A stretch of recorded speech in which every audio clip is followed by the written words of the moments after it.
Chris Broussard, are the Boston Celtics playing a dangerous game here with Jaylen Brown if they do not land KD?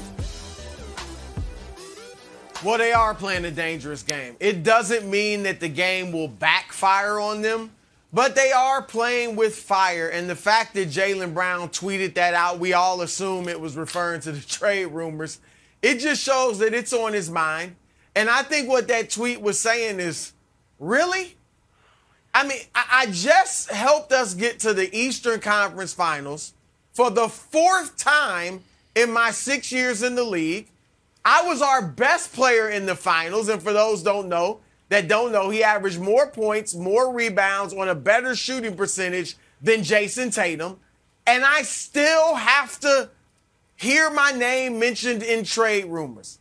Again, because in 2018, it was me for Kawhi Leonard. In 2019, I was bait to go get Anthony Davis, and now I am being mentioned as a possible trade for Kevin Durant. So I do think he's frustrated, but ultimately, Nick, I think this is the deal.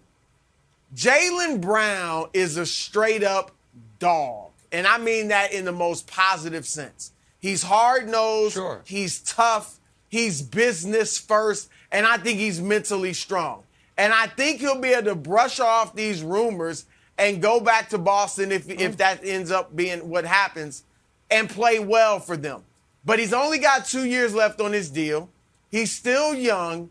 And if this stuff keeps happening, you wonder, will he start thinking, maybe I'm not as appreciated as I should be. I understand right now, and by all accounts, he likes playing for the Celtics. He wants to be a big part of their future. But if you keep doing things like this, yeah, he could sour on you. So it is a dangerous game. And at this point, though, I don't think it backfires yet. Well, I don't think it's going to backfire because I think it's going to end with them having Kevin Durant. And so I think they'll be fine. But and I know Wilds and others have made the case with that this is a compliment. But it's, that, hey, you're being for Kawhi Leonard, for Anthony Davis, now for Kevin Durant. Yeah, sounds good. So then why aren't they complimenting Jason Tatum like that? Why is Jason Tatum? Should Jason Tatum be disrespected? Let's follow the logical tree. Should Jason, if it's a compliment to be in trade rumors, it is disrespectful to not be in trade rumors. So why isn't Tatum in trade rumors? Oh, that's right, because he's untouchable.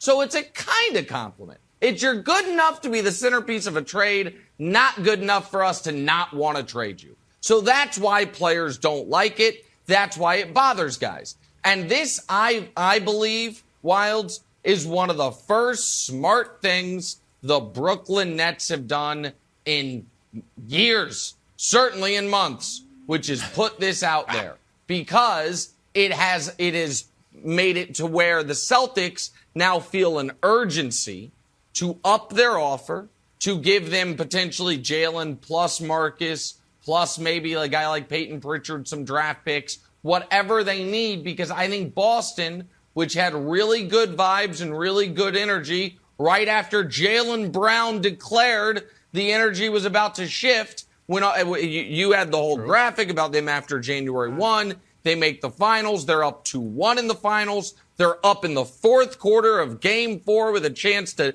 take a stranglehold on the finals. And then it all fell apart over the next, 2 games and a quarter. And now it's like, we might be remaking our team. And now I think Wilds, it is almost incumbent upon them to find a way to make this trade happen, because I don't think you are going to get the best version of Jaylen Brown. And not because he'll dog it, but because we talk all the time, Wilds, about mental health. I'm not saying there's a mental health issue, but your mentality impacts your play. Don't you think DeAndre Ayton was impacted by the fact that the Phoenix Suns made it clear, we like you, but we don't love you? I think he was. It was a great year. So could that impact another player?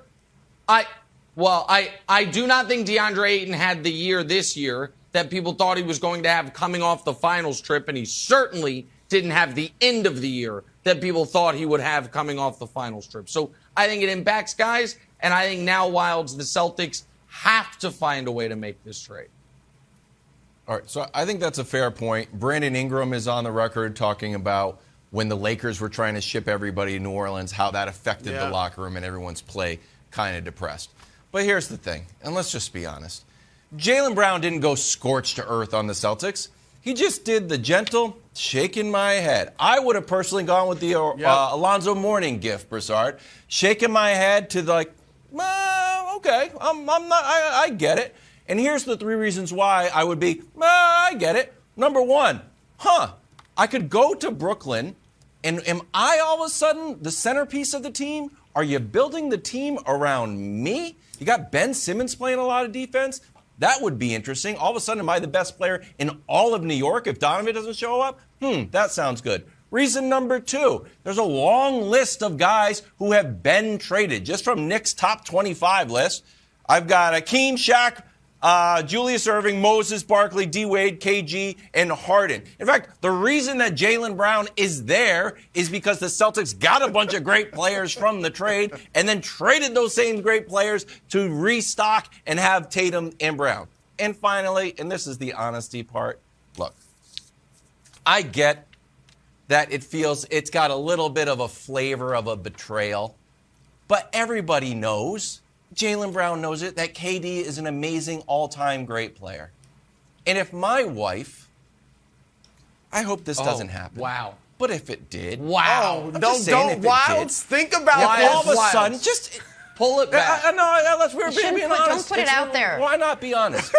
If my wife was exchanging text messages with Brad Pitt, I would be, you know what I would tell? You're oddly obsessed with SMH. Brad Pitt. Everybody is because he's so handsome. I go like this, shaking my head. But you know what? It'd be a quiet W for me. It's a win for me. Wow. And that's the upgrade that you have to take for me? Okay.